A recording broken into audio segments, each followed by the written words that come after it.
have another person. Eden or Iden? Are you there? There. Iden, can you hear us? Yes, hello. Hello. Okay. But it's working with Patricia. Like this, keep easy. I think. Oh, the Yeah. Hi. So welcome. Okay. Okay, let's get started. Okay. It's not going anywhere. Yeah. First slide, first problem.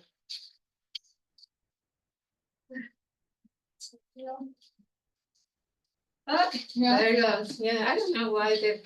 Yes.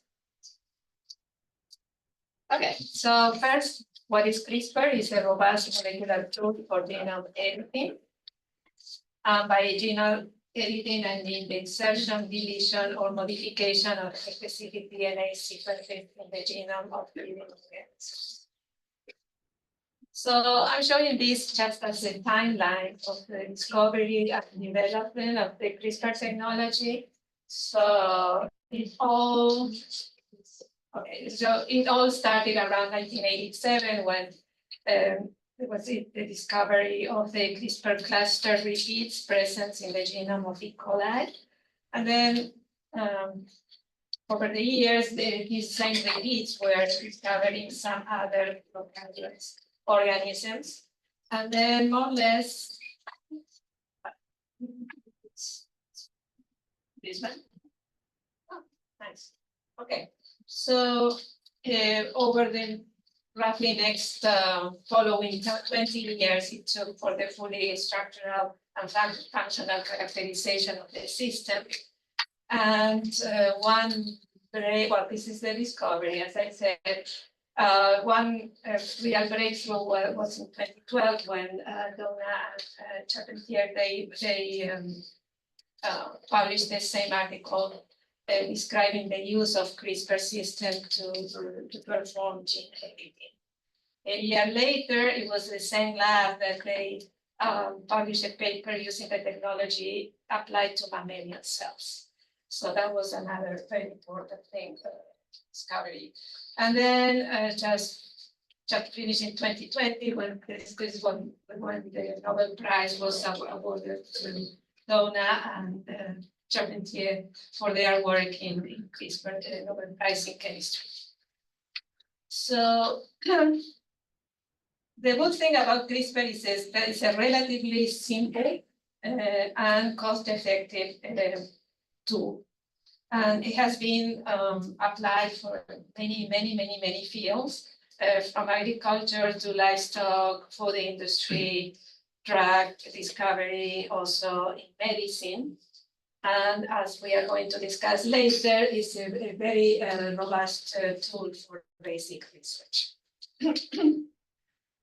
Okay, so this is just to show the impact that this technology has had over the years. So this is the number of publications in PubMed over the years, and they have been growing exponentially. And according to my own research, 2022 keeps on going, 23, and so far this year, almost 5,000 publications. So it's a lot of application and work on this technology. So what CRISPR-Cas means? CRISPR means cluster regulatory interspace short palindromic repeats. Let's just say CRISPR. And then Cas is the CRISPR-associated proteins. That's what Cas means. So the system, as I mentioned before, was originally identified in the genome of E. coli in 1987. As an important component of the bacterial immune system that allows bacteria to detect and destroy foreign DNA. Okay, so what are the components of the CRISPR-Cas? So mainly two components. We have what is called the single guide RNA, which is consisted of a sequence that is shown here in blue, 20 nucleotides long sequence, and then a scaffold, which is here in red indicated. So this is why it's called single guide RNA, but in nature, really, this is two parts, the blue and the red. So this 20 nucleotide sequence is complementary to a specific region in the genome. And the second component is shown in yellow is the Cas, which is an endonuclease. So the Cas and the S-guide RNA form a complex, and then the guide guides the Cas9 to the right region in the genome through this 20 nucleotide sequence. And what happens is that the guide recognizes this sequence, which is called PAM sequence, which is a 3 nucleotide long of the form NGG, where N could be any of the 4 nucleotides. So the Cas knows that 3 bases upstream of this PAM sequence, it can cut the DNA and produce a double-stranded break. Okay, so how does this editing work? As I mentioned, we have the Cas and the single guide RNA, or what's happened before in nature and before they developed the S-guide RNA was divided into the CRISPR RNA and the TRAC RNA. But now it's combined in a single guide. So these two components form RMP complex, and then the Cas comes to the right region in the genome and via its endonuclease activity produces double-strand breaks. And then it could be happen two things. There are two repair mechanisms. The non-homologous end joining repair, which is very prone to produce mistakes, so maybe insertions of deletions, so we call indels. And the second one is the homology directed repair, and that happens when there is a donor template that then matches here these two homologous regions, and then can be repaired by homologous recombination. This is a tool that is usually used if you want to insert the sequence shown here in purple, so you can debunk in a sequence in the genome. Okay, so another step forward was developed years later. I think it was in 2013. I think it's Beat Lab. They developed a different version of the Cas9, which is a mutated version. So they have a mutation in the endonuclease domains. So the Cas is can no longer cut the DNA. So, but still can be directed by the guides to specific regions in the genome. And because of this lack of endonuclease activity, it's called the Cas9 or dead Cas9. And this is a very important tool because then you can do other things other than cutting the DNA, but rather you can fuse the Cas9 maybe with transcriptional repressors or activators or epigenetic editors, or a fluorescent protein if you want to label the genome, and then and use the system for that purpose. Okay, so there is a lot that you can achieve with CRISPR, either using the Cas9 or the Cas9, as you can see here, and we have used this system for 3 things. One is to do gene knockouts, deletion of gene regulatory regions. We are interested in the renin gene, so we did experiments trying to knock out, to remove, delete the specific regions in the upstream region of the renin gene. And also for epigenome editing. We have used the system for these 3 applications. And I will refer today to only 2. One is a knockout study that we did for a gene called NFIX. Wrong way, sorry. So why NFIX? NFIX is a transcription factor that binds to this palindromic sequence in promoters. And it is a member of a family, larger family, that has 3 other members. And it can activate or repress gene expression. It has several roles in multiple systems, as shown there. And our RNA-seq data show that NFIX is the transcription factor most highly expressed in AS4.1 cells. And these cells are a cell line that was derived from a tumor, a mouse tumor in the kidney, and they are characterized by highly expressing and constitutively expressing renin. So we use these cells in many of our studies to study renin mechanism of regulation of renin expression and so on. So our RNA-seq showed that NFIX was the highest transcription factor expressing these cells. So that caught our attention. And also in studies that we did with FOXP1 lineage cells, the renin cells belong to that lineage. So we did ATAC-seq and motif analysis, and we found that the upstream region of renin has enrichment in NFIX motifs. So we thought, okay, probably NFIX is regulating renin expression. So that was the question we wanted to ask. So here I'm showing the structure of the NFIX gene in chromosome 8 of the genome. For this knockout study, we use for many other genes as well, the Synthego gene knockout kit. And as shown here, we targeted exon 2 of NFIX. And they designed 3 guide RNAs in exon 2. Okay, so this is an outline of the experiment. So here are our growing SAF4.1 cells. So then the company provides you the single guides, the 3 single guides, and also the Cas9 protein. So you mix them up together to form this complex, the RNP. And then we make a suspension of the cells, and then we transfected the cells for nucleofection.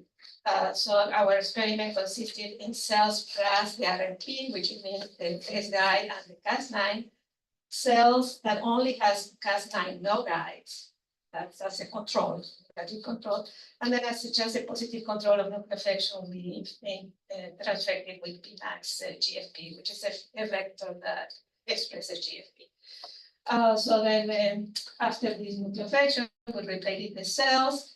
And 3 days after, we collected the cells and isolated DNA for sequencing analysis to see if the mutation had occurred, and also for RNA isolation to do qPCR studies.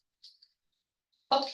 And this is a homologous deletion, so both chromosomes. Yes, yes. Okay, so the results are shown. Sorry, just to show that the nucleofection was very highly efficient, 92%. This is shown by the GFP expression. Most of the cells express GFP. And then this is the study that we did. Remember that I said that we isolated DNA, the genomic DNA from these cells, and we performed PCR. Shown here the sequence of the area that we PCR out. So in blue are shown the 2 primers, and then the 3 guys shown here in blue, green. So if the cells don't have a mutation, the PCR produces 1 single band, which is about 448 base pairs, nice clean band. The cells that we knock out with for NFIX show this smear kind of thing. So we don't see anymore the sharp band, but smaller bands. It could be, resulting because it could be 1 cut driven by this guide, another one by this and this, or a combination of 2. So you get all those combinations of bands. So that's why you see this smear here, but it's a good sign because we don't see the clean band anymore. So we know that something happened. And so we sent those qPCR products for sequencing, and here, shown here are the sequencing results on top. are the cells and fixed knockout cells, and then on the bottom here, the control for the three guides. Remember that we have three guides. So I'm showing the sequencing. So nice clean sequence for the control cells, the mutant cells, you have clean sequence, and you get exactly here. Here is the guide, and here is the PAM. So remember that the Cas has three nucleotides upstream. And then you see that in that particular region in the knockout cells, you start seeing all mixed up sequences. So that means that there is a problem mutation there. And that goes all along crossing the second guide and the third guide. So that was good news. And then there is a tool which is called ICE tool. This is a program that you input the sequencing results for the controls and your knockout, and also the sequences of the three guides. And then it computes a score that gives you kind of an idea of how good the mutation is. And as you can see, it's 99%. So this was very, very efficient. When we did a qPCR for renin in these cells, you can see in green the controls and in yellow the knockouts, a dramatic decrease in renin expression. So that was good news. So we compute that N6 can efficiently knock out using this CRISPR technology, and renin expression is significantly reduced when N6 is knocked out in cells. So the idea is now we have a mouse that we want to see if this is true in vivo as well. So we have a mouse that has the FLOX and fixed gene, and we are crossing it with CRE recombinase driven by the REN1D promoter locus. So Manako is doing these experiments analyzing if in vitro still there is an effect of the N6 knockout in renin expression. So that was the idea, to do the experiment first in vitro and then move into the mouse. Although the mouse is a more complex organism, and there are different variants of the gene and different members of the family. So there is still room for compensation effects. So we don't know yet, and we are studying that right now. So the second application we did is with CRISPR was to do targeted modification of epigenetic marks in the renin superenhancer. So what is the renin superenhancer? So here is chip-seq results for histone 3 K27 acetylation. And this is a mark for enhancers. It's a very, very common mark for enhancers. So in blue are cells, the renin cells that we isolated from the mouse. So these are, let's say, fresh isolated cells. And in green are our AS4.1 cells that I showed before. So we see all this area with zinc for the acetylation. This is about 5,000 kb, and this is the area that we call a superenhancer. That includes the renin classic enhancer here, and over here is the promoter. So this is the renin superenhancer. And another thing to note is that the acetylation of histone 3 K27 is catalyzed by P300, which is a histone acetyltransferase. So we wanted to know whether if we target P300 acetylase to this renin superenhancer, if we can induce renin expression, if that condition is sufficient to induce renin expression. So for this, we use this plasmid system. That's a difference from the knockout experiment that I showed before. So we use the dCas9, so this is the dead Cas9, it will not cut the DNA, fused to the P300 core. So this is an active acetyltransferase part, and then along with guide RNAs. So here to show where we design the guides. So this is the renin upstream region. So we targeted 2 guides to the enhancer and 3 more in the promoter region of the gene. So a total of 5 S-guide RNAs. And to test this, we use an in vitro model again. So that consists of smooth muscle cells that have been isolated and grown in culture. So it's established kind of permanent cell line at this point from a mouse that had a reporter CFP driven by the REN1D. Just in the REN1D, I'm sorry, has a REN1D CRE also. So what means is that, and this the CFP is flux, so it's a ROSA CFP. And then when CRE is expressed, whenever renin is expressed during the life of the mouse, the stop here is removed, and then CFP can be expressed. So whenever all the cells in the mouse that are blue become from the lineage. That means it's all the cells that sometimes express renin life of the animal are blue, including the vasculature of the kidney. And then on top of that, this mouse had a transgene, which is a YFP driven by the REN1C promoter. So this part expresses YFP whenever the REN1C is active. REN1 is active. So that labels actively expressing cells. So what Ellen, for a member of the lab, she did at that time, she isolated the vasculature of these mice and patch sorted the CFP positive cells, and then she cultured them in culture and established the cell line. So these cells regularly do not express renin. They are just blue, but they are not YFP positive.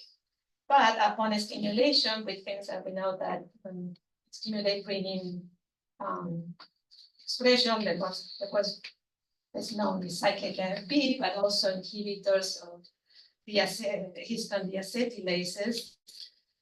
So activates the renin promoter. So some of the cells will turn YFP positive. So in this way, using this system, we can test if we can get renin expression.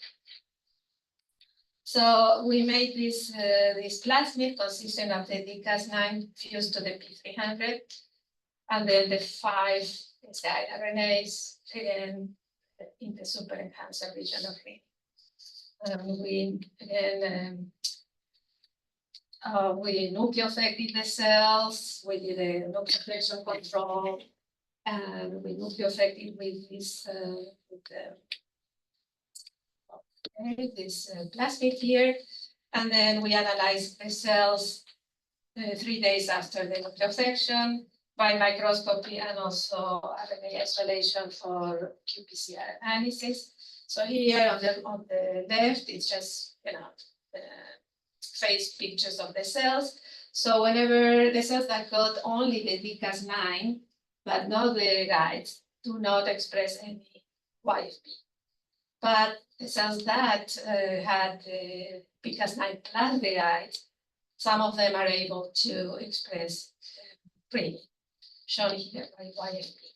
And this is just a positive control showing the same culture stimulated with cyclic AMP to show that renin expression. And the RNA results show that in the CRISPR cells, there was over a 4-fold increase in renin expression compared to the control cells with no guides.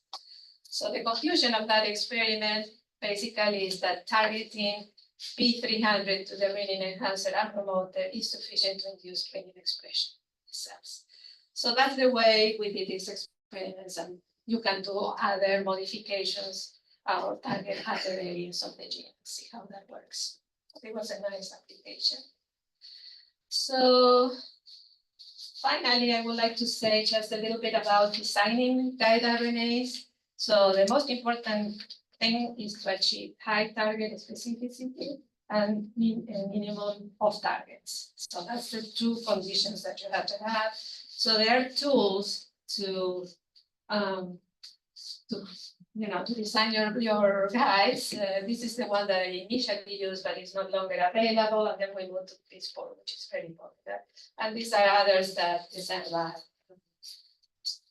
recommend to use. So there are a lot of tools available. So everything is nice, but there are challenges ahead. So despite all the advances in the specificity, gene editing can still have unintended modification of target size. And that's a big issue, and this requires continuous improvements. So better tools and things just to minimize these unintended modifications. And another area is the delivery. So you have to have efficient delivery. So when you work with cells, it's easy, you transfer, whatever. But when you work with complex organisms, it's another issue. So there is a lot of work done to improve the efficiency of delivery. So as future perspective, so as I mentioned, improve precision, efficiency, and safety. And also more and more application towards humans to prevent prevention and treatment of diseases. So offering personalized and targeted approaches. Having said that, then there is these ethical considerations. So gene editing raises ethical questions, in particular when the technique is used in humans. So there are a lot of ethical guidelines out there, specifically mentioned here, the National Academy of Science and the World Health Organization have issued guidelines that cover the ethical use of this technology. Okay, and I just put this is a very recent review article in Nature that has, I think it was published last month. It has a ton of information, a lot about newer things, applications of CRISPR. So I recommend this as a reading. And I think that's it. Questions, if you have any.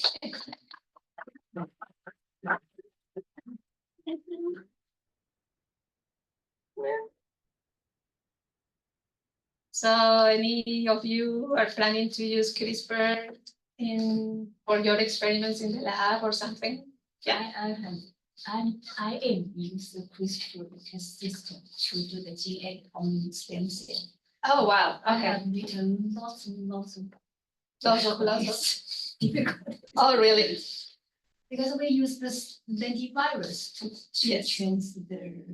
Yeah, I use lentivirus as well. Yeah, at some point. The first stage that we used the one step, we put the gDNA, Cas9 and sgRNA together, one step to do the genome, but we don't get the target. Okay. The second stage, we use the two steps, transfer the Cas9 first, and then do the transfer sgRNA. But until now, I only get 2 lines with Cas9. Oh, okay. But you have the lines with the Yeah, because we Cas9. need to use the antibiotic to select the primitive cell. Yeah. The first problem is when I use the antibiotic select, I get the target. But when I check the Cas9 genes, no. Not there. Yeah. Oh wow. Okay. I don't know why. And another problem is when I transfactor the GFP is good. Yeah. But when I add antibiotics, the cell all die. Oh, right. And when I check the Cas9, they are. So I don't know why. Yeah. So Yeah, lentivirus are tricky. I did the epigenomic experiments using the lentivirus because it gave us a much better efficiency. So you get many more cells. What I showed was the initial using just plasmids, and it's a huge plasmid. They're very hard to get into the cells, but we got some success. And the first thing I established is the Cas9 cells. So yeah, but it's tough. Yeah, I know. I need to more practice. Yeah. Somebody told me maybe we needed to make the lentivirus in our cell. Oh, I did. I made it. You made it. Yeah, we made an antiviruses. Yeah. Okay. Actually, this is another Yeah. project. Okay, I got it. Yeah. Thank you. Thank you. Yes, I don't know, Jean, sorry, I interrupted you. No, I have actually some kind of a more quite basic questions. So what's your, so how do you weigh in, like, when you use the RNA, RNP method, when you use the plasmid? Right, I mean, the RNP method is so efficient, so I'm not aware, I don't know, Hiroki, you may know, but if it can be used other than to do mutations like knockouts or things. But in that case, definitely it's a way to go because it's super efficient. So the non-homologous and junction, so that's why use the SNP and RNPs are very efficient. Right. So if you want to do knock-in type of. Right, and also things, it's efficient so- because you introduce the protein, whereas if you do the plasmid, generally they're huge, so you get less cells transfected, and you have to have the cast made and also the guides made. So this is more direct. You just put the protein and the guides and form. And you, so you first get it and then you in vitro assemble that RNP complex right. and then then transfect Mhm. cells. Yeah.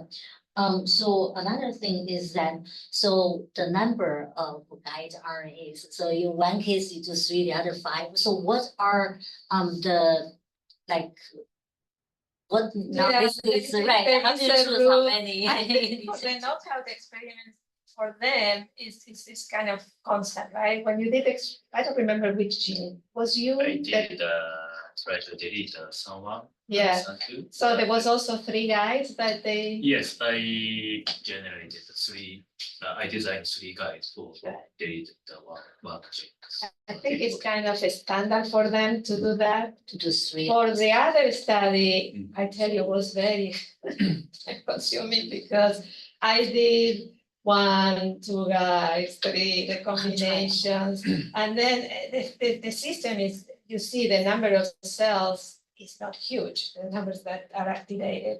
And so it was hard. So we went for the 5 of them. Maybe it would have been enough 3, I don't know, but Yeah, but you don't want to yeah, exhaust all so we combinations. wanted to do that because we know about the classical enhancer, so we wanted to definitely target that. And then in the promoter region, a little bit far at 700 or something, this is what we call the RBPJ mean enhancer, which is the region where the transcription factor RBPJ binds and induces renin. So we wanted to target that as well.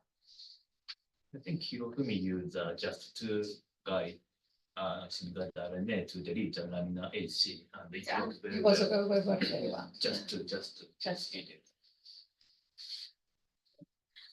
So, and then, so the other thing is, so for the off-target effects, right? So, Yeah. so when you publish something, do you have to always, like you provide the sequence? Yeah. How do you, so what's the Remember when criteria? I don't think we did that in Floor's paper, they said the acetylation study. I don't think you have to. I mean, these tools give you like a score.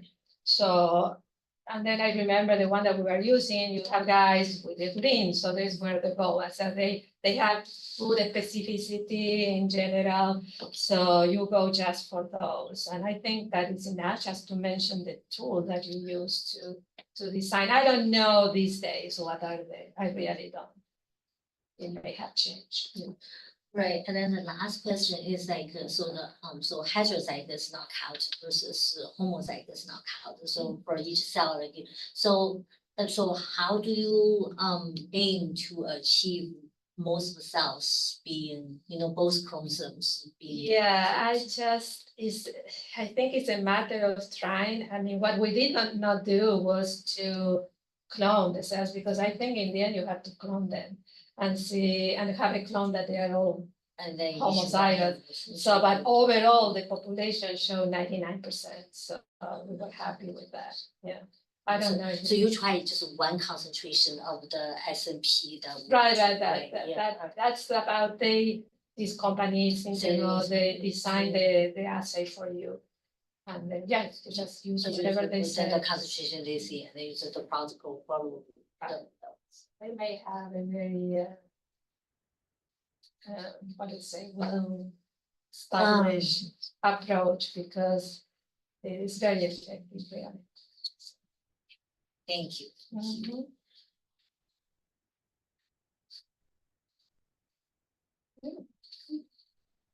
Is Hayden still there? So any more questions? Hi, may I ask a question? Sure. Well, first of all, thank you for the great presentation.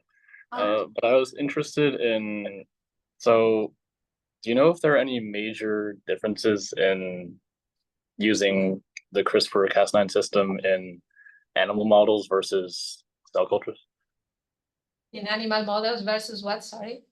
versus cell cultures? Oh, okay. That's a good question. I mean, it's always, I mean, I think that you can start with a cell culture, but you have always to go into the mouse just to show more than the real thing. About doing CRISPR directly in mice, I don't have experience on that. We have had lines of mice that had been generated, knockout lines that have been generated with CRISPR, but we contracted a company to do that. So to knock out the AKR1B7 gene, which is a marker of renin cells. So that has been done by CRISPR and very efficiently, but I don't know. I don't have experience really. Okay, thank you. Okay, sure. If there are no more questions. Yeah. Okay. Thank you. Appreciate it.